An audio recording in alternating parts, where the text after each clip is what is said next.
నా త్రోవలో అది దీపంగా ఉంది అని చెప్పాడు. దయచేసి గమనించవలసిన విషయం, చాలామంది జీవితాలలో వాక్యము దీపంలాగా పనిచేయటానికి దేవుడు ఇష్టపడి ఉన్నాడు.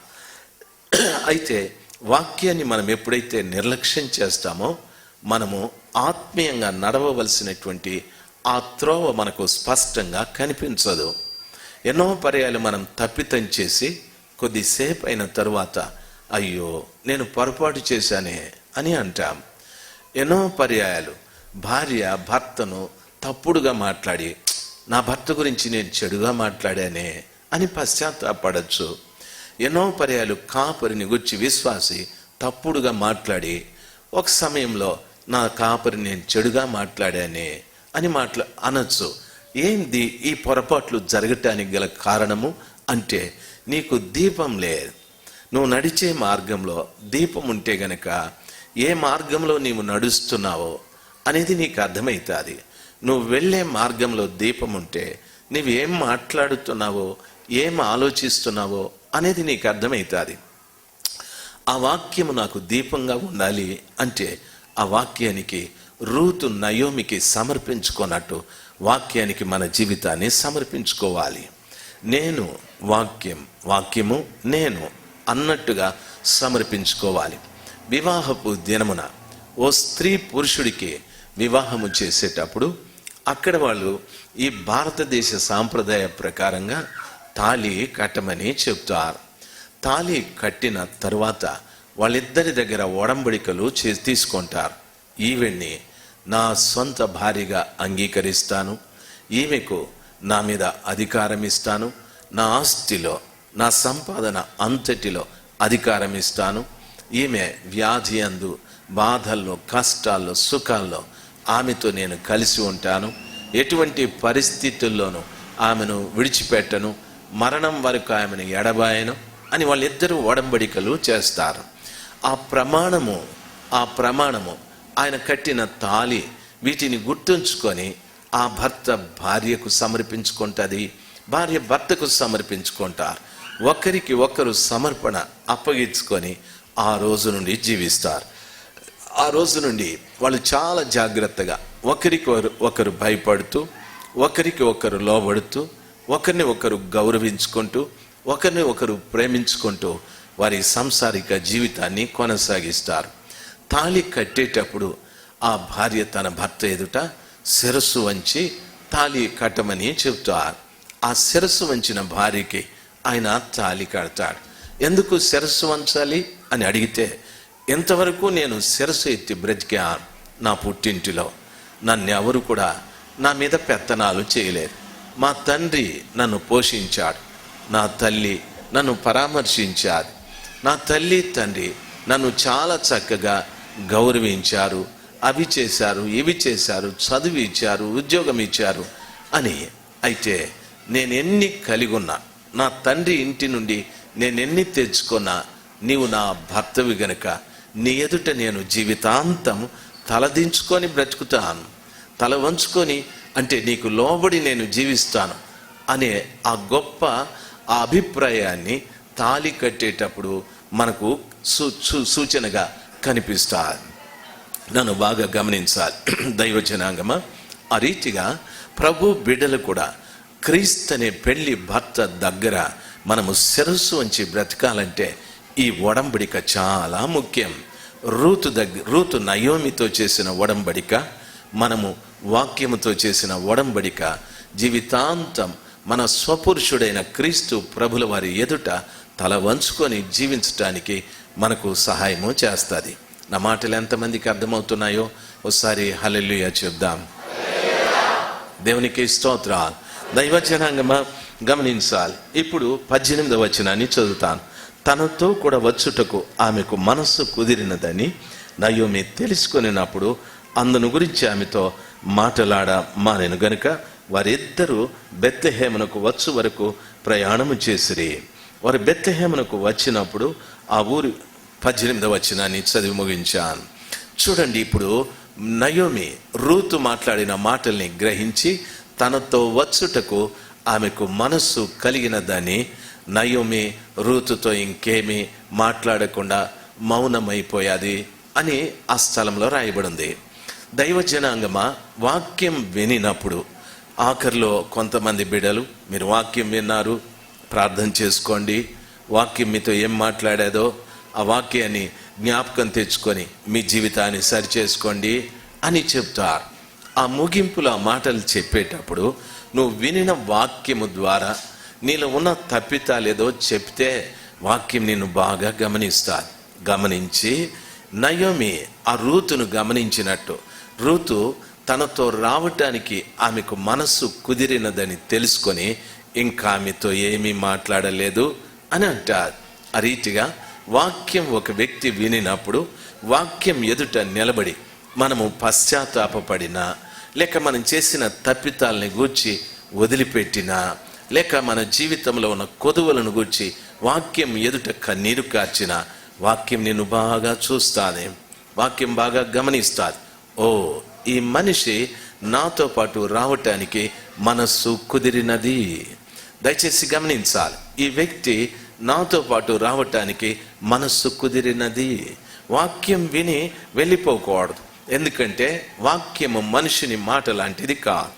మనిషిని మాటకు అధికారం ఉంది, మనిషి మాటకు బలం ఉంది. అయితే మనిషి మాటలో జీవం లేదు, ప్రాణం లేదు.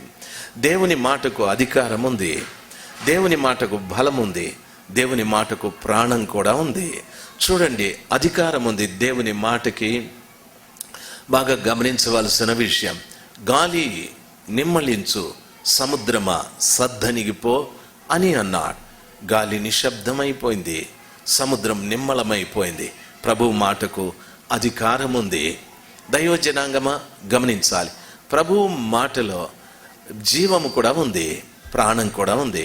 లాజరా లేచిరా అని అన్నాడు. చనిపోయిన లాజరు ఆ మాట విని ప్రాణం పోసుకొని బయటకు వచ్చాడు. దేవుని మాటకు బలం ఉంది, దేవుని మాటకు అధికారం ఉంది, దేవుని మాటకు ప్రాణం ఉంది, దేవుని మాటలో జీవం ఉంది. మనిషి మాటకు బలం ఉంది, మనిషి మాటకు అధికారం ఉంది, మనిషి మాటలో జీవం లేదు. మన మాటలో జీవం ఉంటే చూడండి, చనిపోయిన వాడి దగ్గరికి వెళ్ళి లే అంటే లేస్తాడు. మన మాటలో జీవం లేదు. దయచేసి బాగా గమనించవలసిన విషయం. అందుకని వాక్యంలో జీవం ఉంది.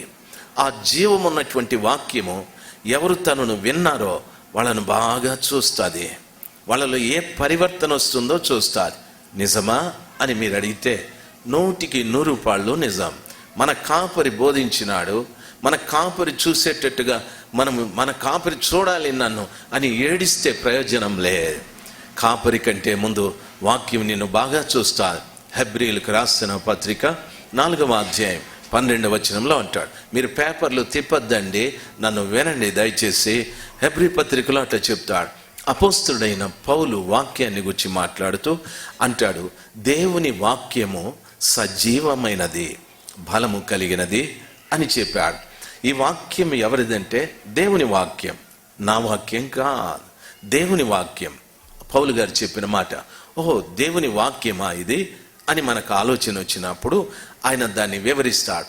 దేవుని వాక్యము సజీవమైనది అంటే దానికి ప్రాణం ఉంది అన్నాడు. రెండవది బలమైనది అని చెప్పాడు. ఆ వాక్యానికి బలం కూడా ఉంది. మూడవది అంటాడు, ఆ వాక్యమునకు 2 వైపులా పదునుంది, అటువంటి పదునైన ఖడ్గము ఎక్కడా లేదు అని చెప్పాడు. ఆ వాక్యానికి 2 వైపులా, ఆ వాక్యం ఒక ఖడ్గము, కత్తి, ఆ కత్తికి 2 వైపులా పదునుంది అని చెప్పి అంటాడు.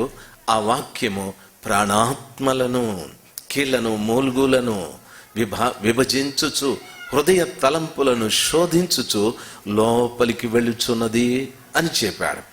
బలమైన వాక్యం, జీవమున్న వాక్యం, 2 వైపులా పదునున్న ఆ వాక్యము ఏం చేస్తుందంటే ప్రాణాత్మలను విడదీస్తూ ఉంది, హృదయ తలంపులను పరిశోధిస్తూ ఉంది, కీళ్లను మూలుగులను విడదీస్తుంది అని చెప్పాడు. వింటున్నటువంటి వాక్యంలో ప్రాణం ఉంది కాబట్టి ఆ వాక్యం మన లోపలికి వెళ్ళి మన ప్రాణాన్ని, ఆత్మను, కీళ్లను, మూలుగులను, హృదయ తలంపులను అన్నింటినీ పరిశోధిస్తూ ఉంటారు. మీకు అర్థమవుతుందా? చెప్పండి ఒకసారి హల్లెలూయా. మనం ఏమనుకుంటా వచ్చింది, అతన్ని తీసుకెళ్ళి ఎక్స్రే ముందు పెడతారు. ఆ రేసస్ వెళ్ళి ఫోటో తీసి బయటకు వస్తుంది. ఓ నీకు గుండెలో రంధ్రం పడింది, ఊపిరితిత్తులో రంధ్రం పడింది, నీకు చిన్న పేగులో పెద్ద పుండు ఉంది, ఏదో చెప్తారు. ఆ ఎక్స్రే తీసిన తర్వాత రేసస్ లోపలికి వెళ్ళి ఆ ఉన్న జబ్బుని ఒక ఫోటో రూపంలో బయటికి తీసుకొస్తే వైద్యుడు చెప్తాడు ఇదో ఫలానా జబ్బు ఉందని. అదే రీతిగా వాక్యం కూడా ఎక్స్రే రేసస్ కంటే భయంకరమైనది ఇది. దీని క్వాలిటీస్ చెప్పారు. చాలామంది నిద్రపోతూ ఉన్నారు. మనస్సు కుదిరినది, తనతో రావటానికి మనస్సు కుదిరినదని నయోమి రూతును గురించి తెలుసు. వాక్యం వింటున్నారు. వాక్యం ఏం చేస్తుందంటే హెబ్రీ పత్రికలో చెప్పినట్లు వాక్యం లోపలికి వెళ్ళి ప్రాణాత్మల్ని విడదీస్తుంది. ఆ రెండింటిని సపరేట్ చేస్తుంది. అవి రెండు కలిసి ఉంటే గనక వాక్యం చెప్పిన మాట మనం వినం. అందుకని వాక్యం లోపలికి వెళ్ళి ప్రాణాన్ని ఆత్మని ఇట్లా విడదీసేస్తుంది. ఎందుకంటే ఆత్మకి ఎప్పుడు కూడా మనం ఆత్మానుసారంగా జీవించాలి. ఆత్మ ఏమంటుందంటే ఈరోజు కూటముంది, స్పెషల్ కూటము పోదామని చెప్పి అంటది. అంటే భర్త ఏమంటాడంటే రాత్రికి పోవచ్చు కదా అని అంటాడు ఆయన. ఈ లోపల ఇవేమంటుందంటే రాత్రికి కూడా ఉంది కూటము అని అంటాడు. మరి రాత్రికి పోవచ్చులే, ఉండు, ఇంటి దగ్గర ఉంటే నేను మార్కెట్కి పోయి ఏదైనా తెస్తా, చేసుకొని తినేసి రాత్రి పోయి కూర్చుందామని. వెంటనే మీ ప్రాణం ఏమంటుందో తెలుసా? మార్కెట్కి పోయి తెస్తావా? సరేలేబ్బా, ఏం తెస్తావా? చికెన్ వద్దబ్బా, మటన్దా? మటనా అంటాడు ఆయన. కైమ కొట్టుకురాబ్బా అంట. అయిపోయింది. ఈ మహాతల్లి ప్రాణము మటన్ లేకి కై బ్రతుకుతాను. బైబిల్ అంటే అది ఆత్మానుసారులు ఆత్మ కార్యముల మీదను, శరీరానుసారులు శరీర కార్యముల మీదను మనసుంచుదురు అంటాడు. అందుకే బైబిల్ అంటది ప్రాణానికి ఆత్మకు శరీరానికి ఎప్పుడు పోరాటం జరుగుతూ ఉంటుంది అని పౌలు గారు చెప్తారు. అందుకని ఈ పోరాటంలో ఒక్కొక్కసారి ఆత్మ బలంగా ఉంటే శరీరాన్ని ఓడిస్తుంది, ఆత్మ కాస్త వీక్గా ఉంటే శరీరం జయించేస్తుంది. ఆత్మ సైలెంట్గా ఉంటుంది. బైబిల్ చెప్పే మాట ఏమిటంటే ప్రాణాత్మలు అని అన్నాడు. అంటే మొదట ప్రాణాన్ని చెప్పినాడు, తర్వాత ఆత్మని చెప్పినాడు. అంటే ప్రాణం మేజర్, పెద్దది, ఆత్మని పట్టి పెట్టుకుంది. కాబట్టి ప్రాణం చెప్పినట్టే ఆత్మ వినాల. అందుకని దేవుని వాక్యం ఏం సెలవిస్తుందంటే వెళ్ళిపోయి లోపలికి నువ్వు అవకాశం ఇస్తే లోపలికి వెళ్ళి రెండు వైపులా పదునుంది కదా, దీనికి ప్రాణాన్ని ఆత్మని విడదీసేస్తుంది. విడదీసేసిన తరువాత ఆ ప్రక్రియ జరిగేటప్పుడు వాక్యం వెళ్ళి ప్రాణాన్ని ఆత్మని ఇట్లా విడదీస్తూ ఉంటే చాలా బాధ. అది వాళ్ళిద్దరు విడిపోతూ ఉంటారు. అప్పుడు ప్రాణం చెప్తుంది నన్ను వదిలేస్తావా? ఆత్మ చెప్తుంది ఎస్ వదిలేస్తానంటారు. ఎవరు మిమ్మల్ని ఇద్దరిని విడదీసింది? వాక్యం విడదీస్తారు. విడదీసేటప్పుడు అక్కడ వాక్యం ఎక్కువ పని చేస్తుంది. కాబట్టి అప్పుడు ఒక వ్యక్తిలో పశ్చాత్తాపం ప్రారంభమవుతుంది. ఆ పశ్చాత్తాపం ఎలాగుంటుందంటే ప్రభువా నేను పాపిని తండ్రి, నేను పాపం చేశాను ప్రభువా, నన్ను క్షమించు ప్రభువా, నేను ఈ వాక్యం మాట వినకపోతే, ఈ వాక్యానుసారంగా జీవించకపోతని నీ అంతటి నువ్వే గొల్లుమని ఏడుస్తావు. నీ ప్రక్కన ఎవరుండేది పట్టించుకో, నీ ఎదురుగా ఎవరుండేది పట్టించుకో. ఓ భయంకరమైన దుఃఖం నీలో ప్రారంభమవుతుంది. ఈ కార్యం జరిగేటప్పుడు ఓకే వీళ్ళిద్దరిని విడదీసిన తర్వాత ఇప్పుడు వాక్యం చేసే పని కీళ్లను మూలుగులను కూడా విడదీస్తుంది అని అంటారు. అది వేరే కార్యం. ఈ కార్యం చెప్తా. వాక్యం ప్రాణాన్ని ఆత్మని విడదీసిన తర్వాత ఈ వ్యక్తి ఇప్పుడు పశ్చాత్తాపడతాడు. తండ్రి నా పాపాలు క్షమించండి అనని. ఎప్పుడు పశ్చాత్తాప పడతాడో అప్పుడు క్రీస్తు రక్తం వాని ప్రాణం లేక వస్తుంది. అంతవరకు రా. వాక్యము ద్వారా ఒక వ్యక్తి ప్రాణము ఆత్మ సపరేట్ అయిన తరువాత సిల్వలో యేసయ్య కార్చిన రక్తము ఆ వ్యక్తి లోపలికి వచ్చి అప్పుడు ఆయన రక్తంలో ప్రవహించి సమస్త పాపాలను కడిగి శుద్ధీకరించును.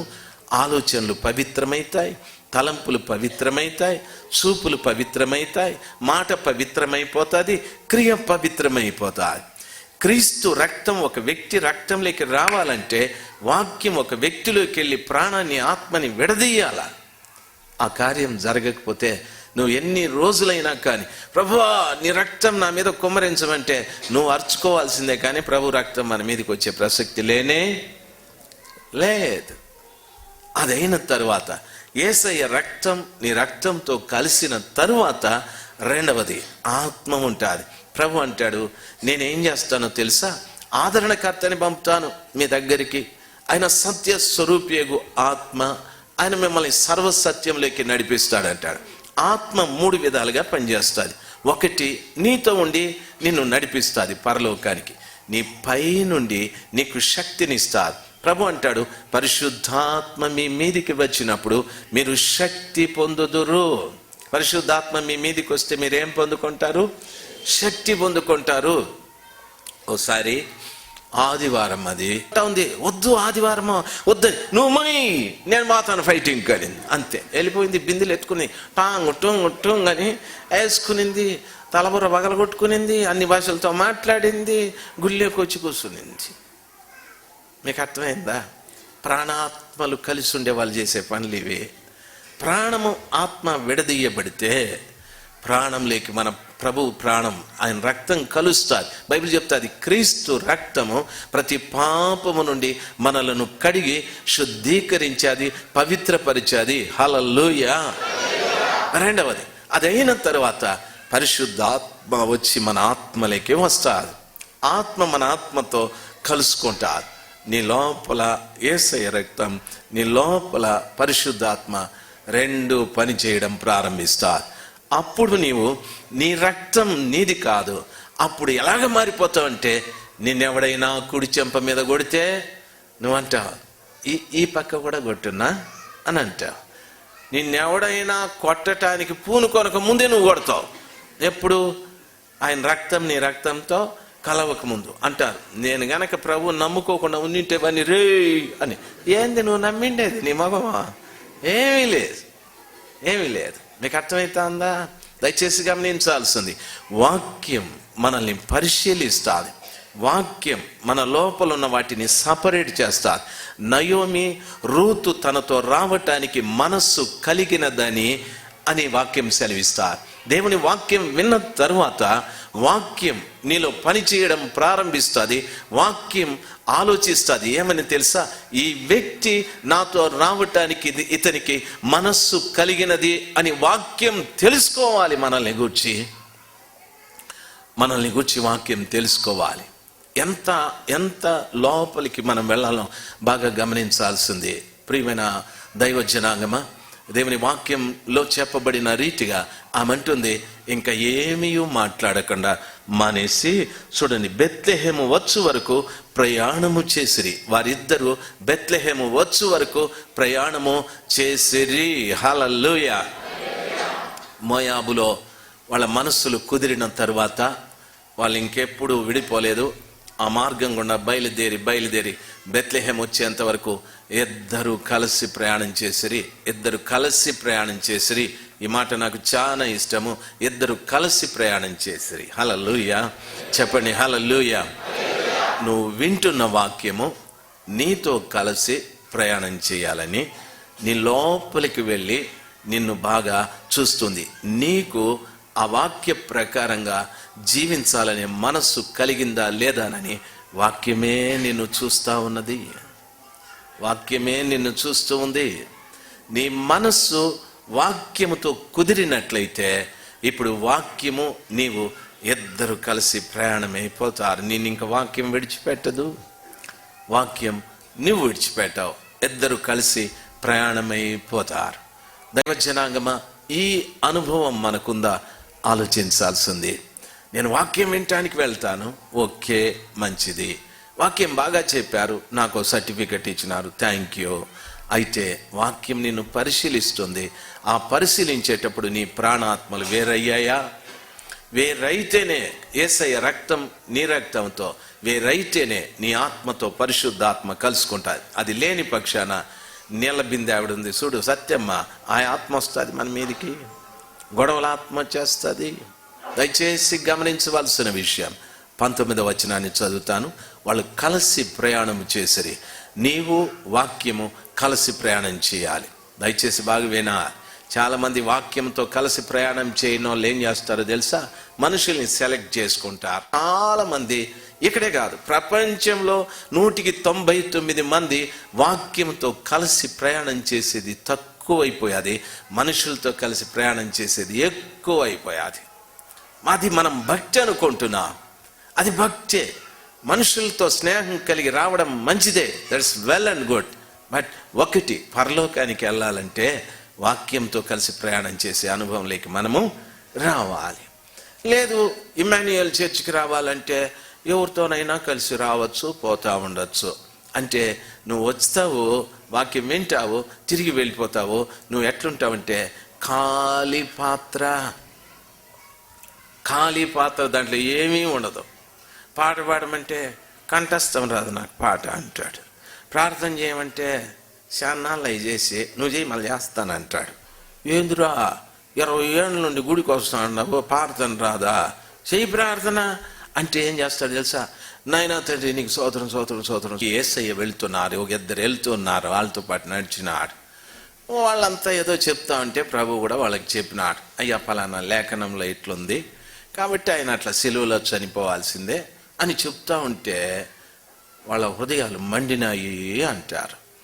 ఆ ఇల్లు వచ్చింది వాళ్ళది. ఏం సార్ పొద్దుపోయింది, రాత్రి ఇక్కడ ఉండండి, ఉదయానికి వెళ్దురు అన్నారు.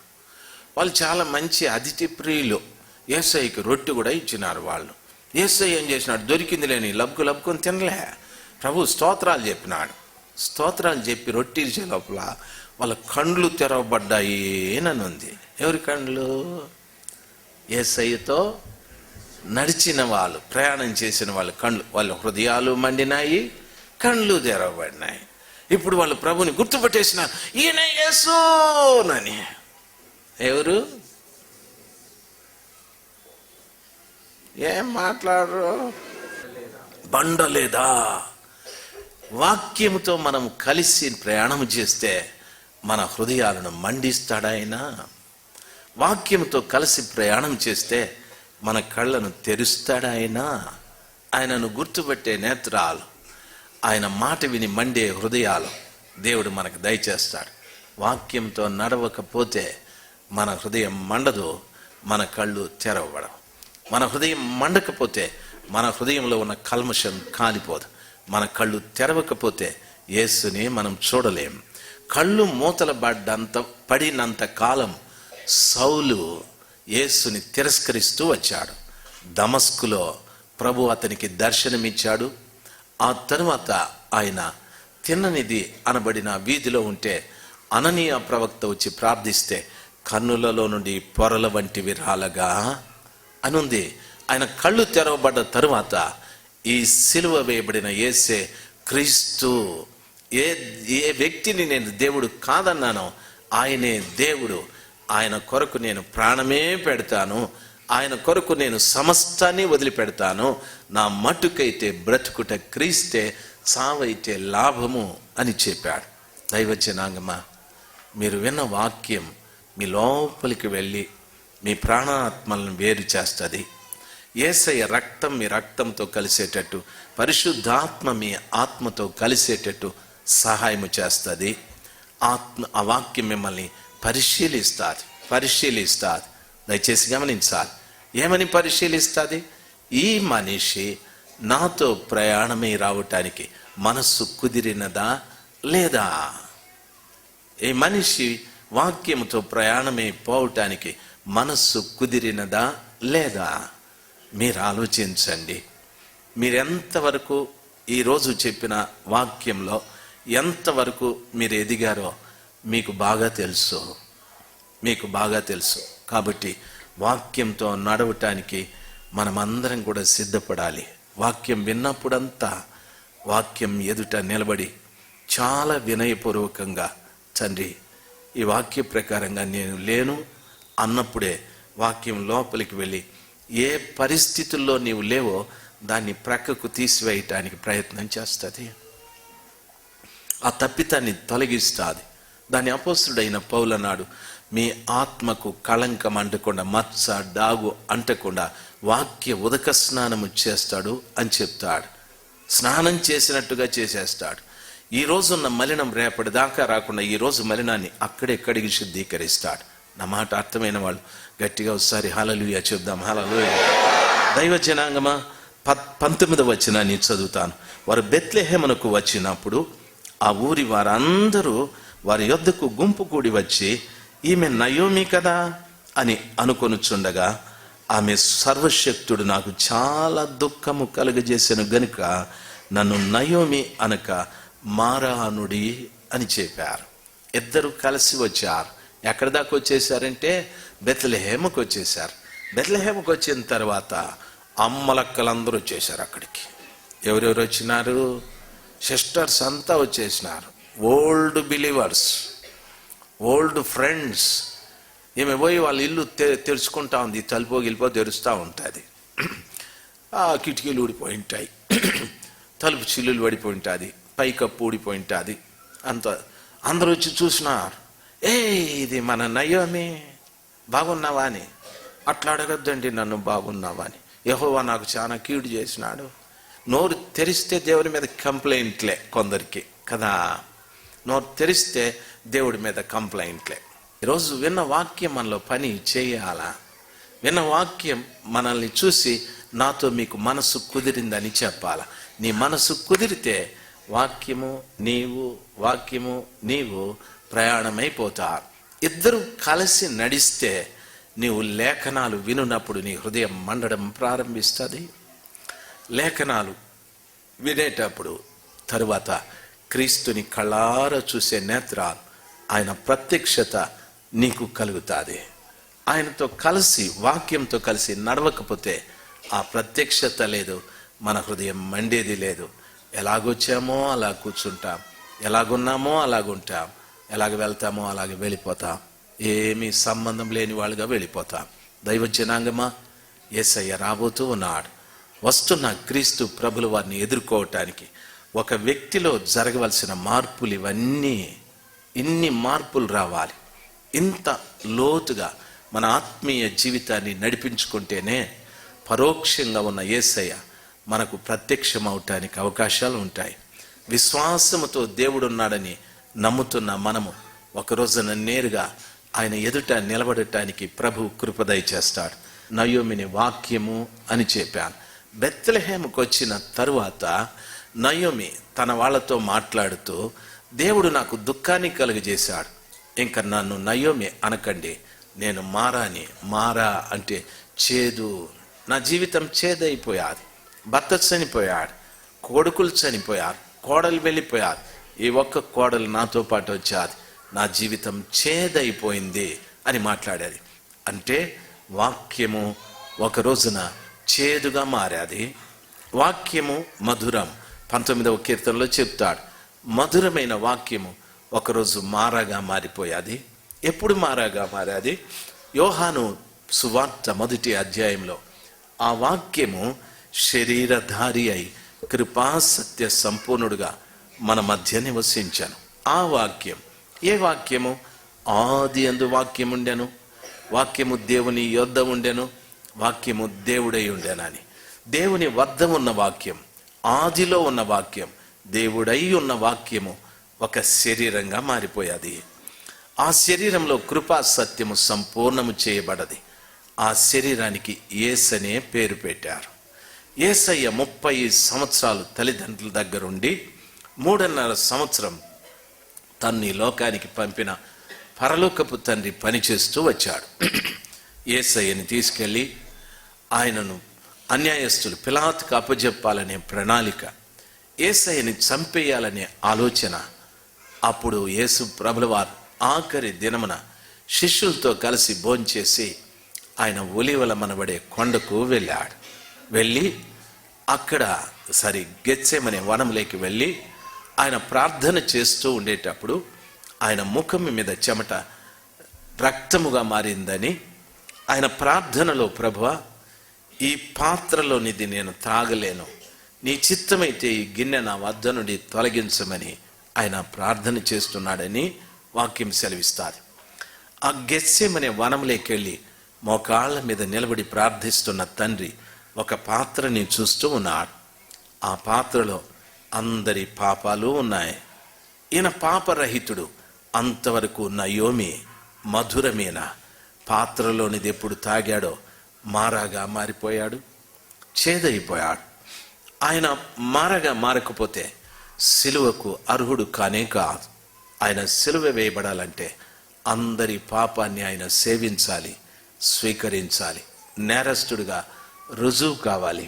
దైవజనాంగమా, నా యేసు వాక్యం, నా యేసు శరీరధారి అయి మధురమైన యేసయ్య, పాపరహితుడైన యేసయ్య గెత్సెమనేలో పాప సహితుడుగా మారాడు.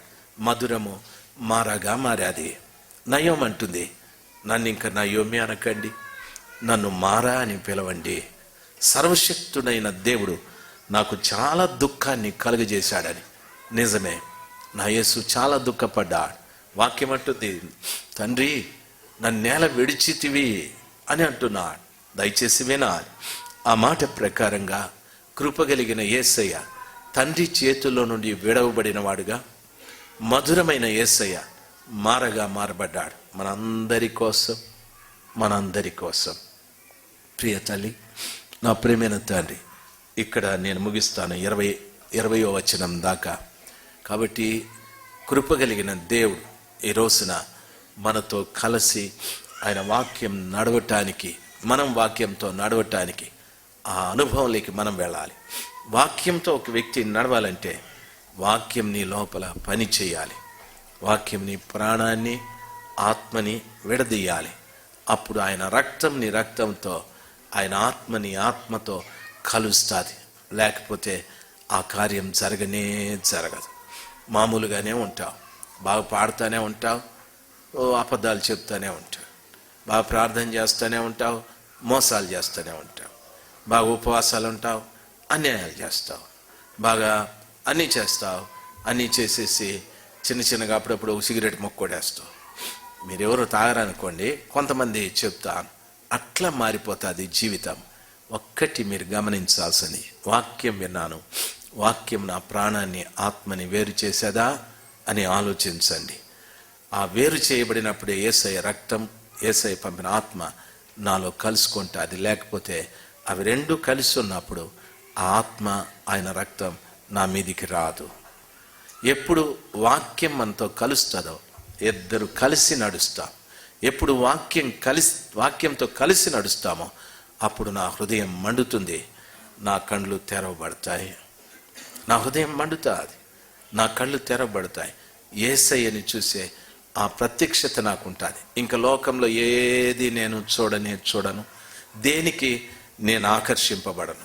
పౌలు అంటాడు, నా మట్టుకైతే బ్రతుకుట క్రీస్తే, సావైతే నాకు లాభం అన్నాడు. యేసయ్యనే చూసే ఆ నేత్రాలు ఆయనకు వచ్చేసాయి. ఆ మార్పు నీకు రావాలి. 21వ వచనాన్ని చదువుతాను. నేను సమృద్ధి గలదాననై వెళితిని. 1వ అధ్యాయము 20వ వచనము, రూతు గ్రంథం. నేను సమృద్ధి గలదాననై వెళితిని, యెహోవా నన్ను రిక్తురాలినిగా తిరిగి రాజేసెను. మీరు నన్ను నయోమి అని పిలువనేలా, యెహోవా నా మీద విరుద్ధ సాక్ష్యము పలికెను, సర్వశక్తుడు నన్ను బాధపరచెను అని వారితో చెప్పాను. నయోమి బెత్లెహేముకి వెళ్ళిన తర్వాత బెత్లెహేములో ఉన్న ప్రజలు వచ్చి నయోమిని పలకరించినప్పుడు నయోమి తన యోగక్షేమాల గురించి మాట్లాడుతూ దేవుని విషయంలో చాలా నిష్ఠూరమైన మాటలు మాట్లాడుతూ వచ్చారు. ఈ వచనంలోనే 3 పర్యాయాలు దేవుని గురించి మాట్లాడేది. ఆమంటుంది, నేను సమృద్ధి గలదాననై వెళితిని. ఇది నమ్మే మాట. బెత్లెహేము నుండి మోయాబుకు వెళ్ళేటప్పుడు సమృద్ధి కలిగి వెళ్ళిందా, కరువుతో వెళ్ళింది? నేను సమృద్ధి గలదానని వెళితిని, యెహోవా నన్ను రిక్తురాల్నిగా చేసేసాడు, నాకేమీ లేకుండా చేశాడు. నేను వెళ్ళేటప్పుడు ఈ చేతిలో బంగారం, ఈ చేతిలో డబ్బు ఉండేది. ఆ యెహోవా దేవుడు మోయాబుకి వెళ్ళిన తర్వాత నా చేతిలో ఏమీ లేకుండా చేసేసాడు. మొదటి మాట చెప్పారు. రెండో మాట అంటది, యెహోవా నా మీద విరుద్ధ సాక్ష్యము పలికెను. దేవుడు ఈమె గురించి విరుద్ధంగా ఎవరికి సాక్ష్యం చెప్పాడు? ఎవరికి చెప్పాడు దేవుడు ఈమె గురించి విరుద్ధంగా? రెండవ నెపం. మూడవ మాట అంటుంది, సర్వశక్తుడు నన్ను బాధపరిచెను అని వారితో చెప్పాను. దేవుడు బాధపరిచేవాడు కాదు, బాధను తీర్చేవాడు. ఎన్నో పర్యాయాలు నయోమిలాగా మన భాష కూడా ఉంటుంది.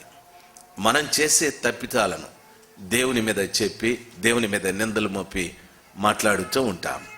దయచేసి పొరపాటును కూడా ఒక మనిషి నష్టపోయేటప్పుడు దేవుని మీద నిందలు మోపే వ్యక్తులుగా మనం ఉండకూడదు. దేవుడు ఒక వ్యక్తిని సమృద్ధి గల వారినిగా చేస్తారు, కానీ దేవుడు ఒక వ్యక్తిని రిక్తునిగా చేయడు. బైబిల్ ఈ రీతిగా సెలవిస్తుంది.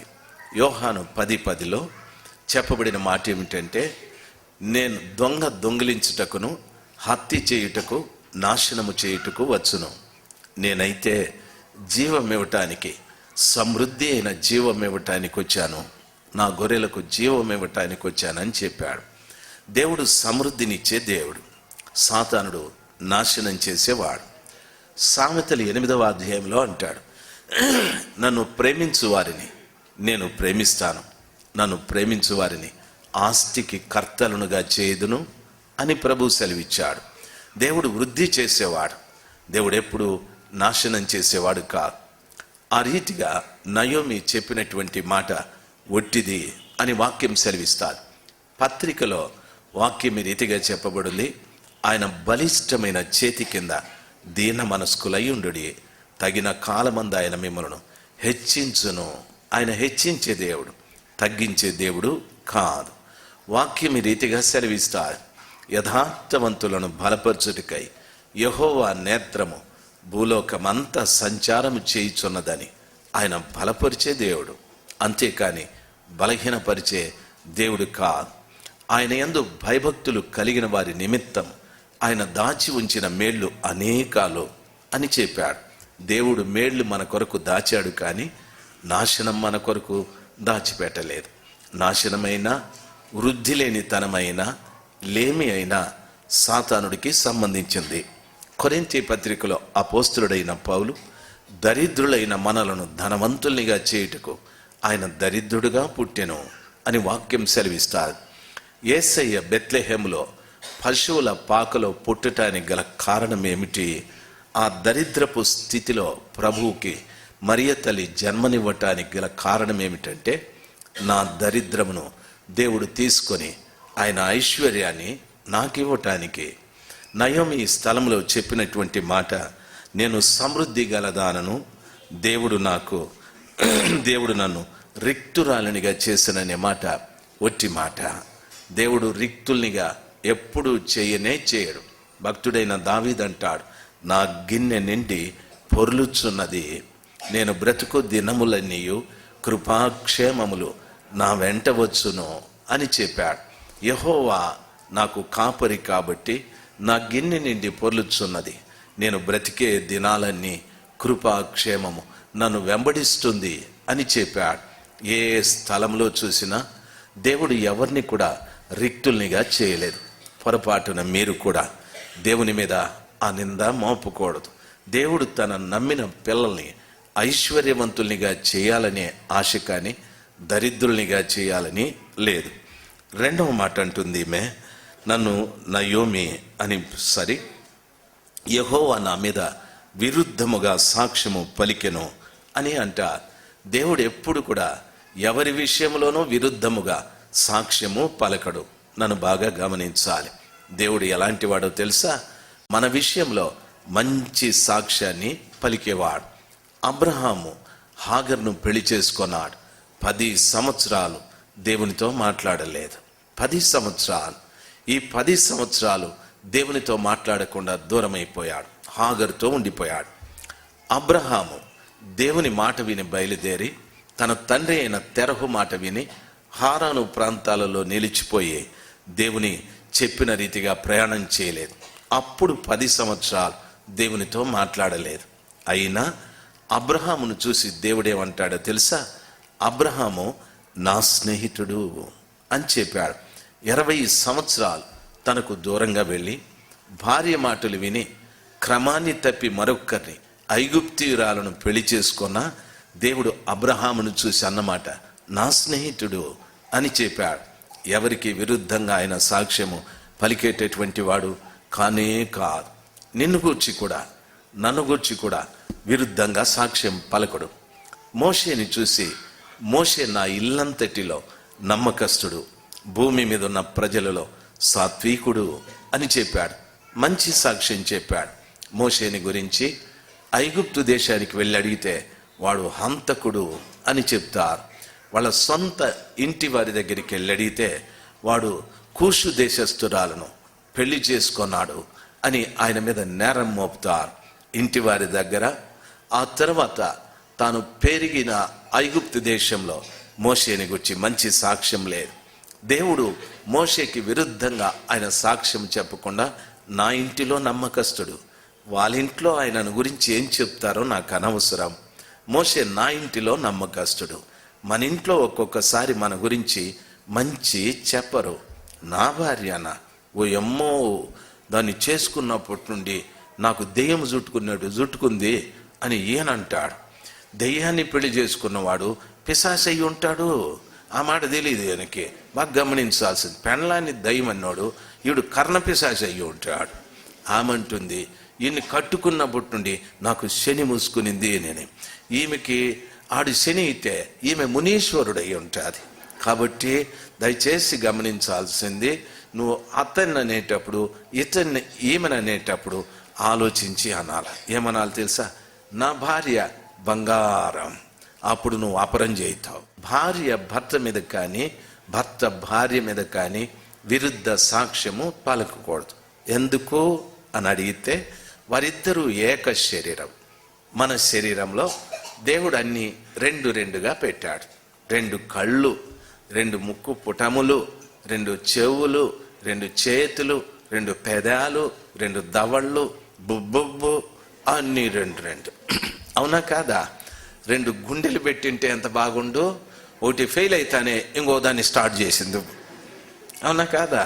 ప్రభువుకు తెలుసు, వీళ్ళు అత్తి వాళ్ళు రా, ఈయనకి 2 గుండెలు పెడితే నా గుండె ఫెయిల్ అయిపోతుంది అని చెప్పని మనకు ఒకే గుండె పెట్టినాడు. అవునా? 2 మూత్రపిండాలు, 2 ఊపిరితిత్తులు. మోషే హంతకుడే. అయితే ప్రభు అంటాడు, మోషే నా ఇల్లంతటిలో నమ్మకస్తుడు, భూమి మీద ఉన్న ప్రజలందరిలో సాత్వికుడు అని చెప్పాడు. చూడండి ఎంత మంచి దేవుడు ఉన్నాడు మనకి. తరువాత దావీదు విషయం యెరూషలేములోకి వెళితే అంటాడు, వాడా నాయనో, బస్తెబాతో తప్పు చేసి వాళ్ళ మొగుడిని యుద్ధానికి చంపేసినాడు, వాడు డేంజరస్ ఫెలో అంటారు. వాడు ఎట్టంటాడు? డేంజరస్ ఫెలో, ద భయంకరమైన క్రిమినల్ వాడు. వాడి సంగతి నాకు చెప్పొద్దు అంటారు.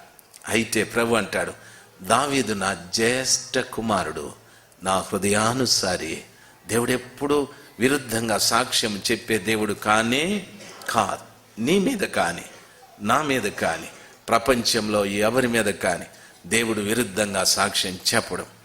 అదేవిధంగా ఆయన పవిత్రమైన రక్తంతో కడగబడిన మనము కూడా ఎవరి మీద విరుద్ధ సాక్ష్యము చెప్పకూడదు. అందుకని అపోస్తుడైన పౌలు అన్నాడు, మాట్లాడుటకు నిదానించువాడును వినుటకు వేగిరపడువాడై ఉన్నండి అన్నాడు. సువార్తలో చెప్పబడిన మాట విస్తారమైన మాటలలో దోషముండక మానదు, ఎక్కువ మాట్లాడకండి అని చెప్పాడు. దయచేసి దేవుని పిల్లలు ఎప్పుడు కూడా విశ్వాసి మీద విశ్వాసి కానీ, భర్త మీద భార్య కానీ, విశ్వాసి కాపరి మీద కానీ, కాపరి విశ్వాసి మీద కానీ విరుద్ధ సాక్ష్యాలు చెప్పకూడదు. మన మీద విరుద్ధమైన సాక్ష్యాలు చెప్పటానికి ఆల్రెడీ ఒకడున్నాడు. ఎవరు వాడు? సాతానుడు. చీటికి మాటికి మన మీద నేరాలు మోపుతానే ఉంటాడు. ఓసారి తూర్పు ప్రాంతంలో ఒక ఆయన ఉన్నాడు. ఆయన మీకు బాగా తెలుసు. ఆయన పేరు యోబు. ఒకసారి వీడు అటు ఇటు తిరుక్కుంటా పరలోకంలో ఒక సభ జరుగుతూ ఉంటే అక్కడికి పోయినాడు. ప్రభువు చూడు ఎంత జెంటిల్గా మాట్లాడతాడు. సాతానా, ఎక్కడి నుండి వచ్చినావు అని అన్నాడు. ఎంత గౌరవమో దేవుడు. మనమైతే వాడు వస్తా ఉన్నాడు, తరుము, గేట్లో నుండి తరుము అన్నట్లే అని ఉండేవాళ్ళం. ప్రభు అట్లా అనలేదు. వాడు వచ్చేసినాడు, దేవదూతలతో పాటు కూర్చున్నాడు. ప్రభు చాలా గౌరవనీయుడు. అన్నాడు, ఎక్కడి నుండి వచ్చినావయ్యా నువ్వు అంటే అంటాడు, వాని ఆన్సర్ చూడు, తెలివి తక్కువడే ఆన్సర్. భూమి మీద అటు ఇటు తిరుగుతూ వచ్చినాను అంటాడు. మిమ్మల్ని ఎక్కడి నుండి వచ్చినారంటే ఇంటి దగ్గర నుండి అంటారు, కానీ ఇంటి దగ్గర నుండి బయలుదేరి ఆటో ఎక్కి, ఆటోలో దిగి, బస్సు ఎక్కి, బస్సు దిగి, బస్సులో టికెట్ తీసుకొని, ఆటోలో డ్రైవర్కు డబ్బులు ఇచ్చి, బ్యాగు దాంట్లో పెట్టి, బిడ్డను సంఖ్యలో పెట్టి, ఇవన్నీ చెప్తే వినేవాడేమంటాడు, పెట్టనన్నా పెట్టు, కొట్టనన్నా కొట్టు, నీకు దండము తల్లి, వెళ్ళిపో అంటాడు. వితర్కమైన జవాబు వాందే. అయినా ప్రభు సహించాడు. అవునా, అటు ఇటు తిరిగి వచ్చావా? యోబు నీకు తెలుసా, ఆయన చాలా భక్తి కలిగిన వాడంటే ఈడంటాడు, ఊరకనే అతడు యెహోవా యందు భయభక్తులు కలిగి ఉన్నాడా? ఆయనకు అతనికి కలిగిన సమస్తము చుట్టూ నీవు కంచె వేసి పెట్టావు గనుక అతడు నీ యందు భయభక్తులు కలిగి ఉన్నాడు అని చెప్పాడు. యోబును గురించి సాతాను దగ్గర దేవుడు సాక్ష్యము చెప్పాడు. సైతాను దగ్గర కానీ, ప్రజల దగ్గర కానీ, పరలోకంలో కానీ నా దేవుడు ఎవరి విషయము విరుద్ధ సాక్ష్యము పలికేటటువంటి వాడు కానే మనము కూడా ఎవరి మీద విరుద్ధ సాక్ష్యము పలకకూడదు. ఎందుకంటే ఆయన రక్తంతో కడగబడ్డా.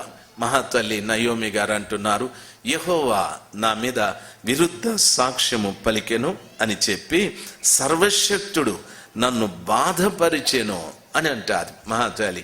సర్వశక్తుడు, ఆయన ఏం సామాన్యమైన వాడు కాదు, సర్వశక్తి కలిగినటువంటి వాడు ఆయన నన్ను బాధపరిచాడు అని మాట్లాడుతోంది.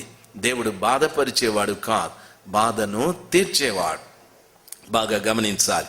ఆయన అంటాడు, ప్రయాసపడి భారము మోసుకుంటున్న సమస్తమైన ప్రజలారా నా దగ్గరికి రండి, నేను మీకు విశ్రాంతిని కలుగజేతున్నాని. ఎరికోలో ఒక గుడ్డివాడు గట్టిగా అరుస్తున్నాడు. అందరు అన్నారు, నోర్మై, అరవద్దు, మాకే కుదరడం లేదు ఆయన కలవటానికి, నీ దగ్గరికి వస్తాడా అని. వాడు మానక పిలుస్తున్నాడు. వానిలో బాధ పెరిగిపోయాది. దావీదు కుమారుడా, నజరేయుడవగు యేసు, నన్ను కరుణించండి. ఆడలాగా పిలుస్తుంటే యేసు నిలిచి వానిని పిలిచి, నేను నీకేం చేయాలి? బాధపడే వారి బాధను తీర్చేవాడు ఆయన. నేనేం చేయాలి అని అడిగాడు. ప్రభువా, నేను చూపు పొందాలండి. అలాగా, నీ విశ్వాసమే నిన్ను స్వస్థపరిచింది, వెళ్ళమని ప్రభువు చెప్పాడు. బాధపడుతున్న వారి బాధను తీర్చేవాడు ఆయన. బాధ పెట్టేవాడు కానే కాదు. దేవుని వాక్యం సెలవిస్తుంది, సర్వశక్తిమంతుడైన దేవుడు నన్ను బాధపరిచానని. ఒకటి, ఆయన నిన్ను బాధపరచాడు, కానీ నీవు ఆయన్ను బాధ పెట్టకూడదు. నా ద్వారా దేవుడు బాధపడతాడా? ఖచ్చితంగా బాధపడతాడు. ఎందుకో తెలుసా? ప్రభు అంటున్నాడు, ఇతడు నా కుమారుడు, ఇతడు నా కుమార్తె అని పిలుచుకుంటాడు. శిష్యులైన ఇస్కరియోతు యోధాని చూసి, వీడు భూమి మీద పుట్టకుండా ఉంటే చాలా బాగుండు అని వాడిని చూసి చాలా బాధపడ్డాడు. ప్రభులవా, దైవ జనాంగమా, తప్పు చేసేవారిని చూసి ఆయన బాధపడతాడు, కానీ వాళ్ళ తప్పును చూసి వాళ్ళను బాధ పెట్టేవాడు కాదు. ఆ తప్పు నుండి వారు విడుదల పొందటానికి తానే బాధ అనుభవించాడు, తానే శిలువ శ్రమలు అనుభవించాడు, అవమానించబడ్డాడు, నిందించబడ్డాడు. దైవ జనాంగమా, దేవుని వాక్యం సెలవిస్తాది, సర్వశక్తిమంతుడైన దేవుడు ఎప్పుడు కూడాను నీకు విరోధముగా సాక్ష్యము పలకడు. సర్వశక్తిమంతుడైన దేవుడు ఎప్పుడు కూడా నిన్ను బాధపరచడు. వాక్యం ఆ రీతిగా సెలవిస్తుంది. రెండవది, ఎప్పుడు ఆయన మనల్ని రిక్తుల్నిగా చేయడు. ఆయన మన చేతులు నిండుకు దయచేసే దేవుడై ఉన్నాడు. నన్ను ప్రేమించండి, నేను మిమ్మల్ని ప్రేమిస్తాను, నన్ను ప్రేమించు వారిని ఆస్తికి కర్తలునుగా చేస్తాను అని ప్రభు సెలవిచ్చాడు. నా యందు భయభక్తులు కలవారి నిమిత్తం అనేక మేళ్ళు నేను దాచిపెట్టాను అని చెప్పాడు. దేవుడు ప్రతి వారికి మేలు చేసేవాడే కానీ కీడు చేసేవాడు కాదు. దేవుడు మన చేతిని నింపేవాడే కానీ మన చేతిని ఖాళీ చేసేవాడు కాదు. దేవుని వాక్యం ఆ రీతిగా సెలవిస్తా, దైవజనాంగమా, నీ నోటిని బాగుగా తెరవము, దాన్ని నేను నింపెదను అని ప్రభు సెలవిచ్చారు. దేవుని వాక్యంలో సెలవిచ్చిన రీతిగా నా దేవుడు ఎప్పుడు ఎవరిని రిక్తులనుగా, ఎవరిని విరుద్ధ సాక్ష్యము పలికేవాడుగా, ఎవరిని బాధపరిచేవాడుగా ఉండేవాడు కాదు. నా దేవుడు చాలా మంచి దేవుడు. నమ్మిన వాళ్ళు ఒకసారి గట్టిగా హల్లెలూయా చెప్దాం.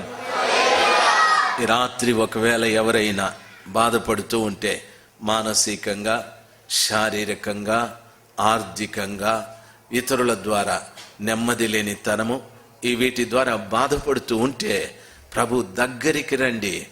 ఆయన మిమ్మల్ని బాధ నుండి తప్పించే దేవుడు. నాకు కూడా ఎన్నో బాధలు, ఎన్నో కష్టాలు, సేవ ప్రారంభించిన తరువాత ఎన్నో వ్యతిరేకాలు నాకు వచ్చాయి. చాలామంది నన్ను చంపాలని చూశారు. ఆర్ఎస్ఎస్ వారు, బీజేపీ వారు.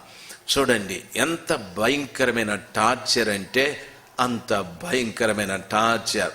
నేనుండే గదిలో త్రాస్పామ్ వేసేసినారు.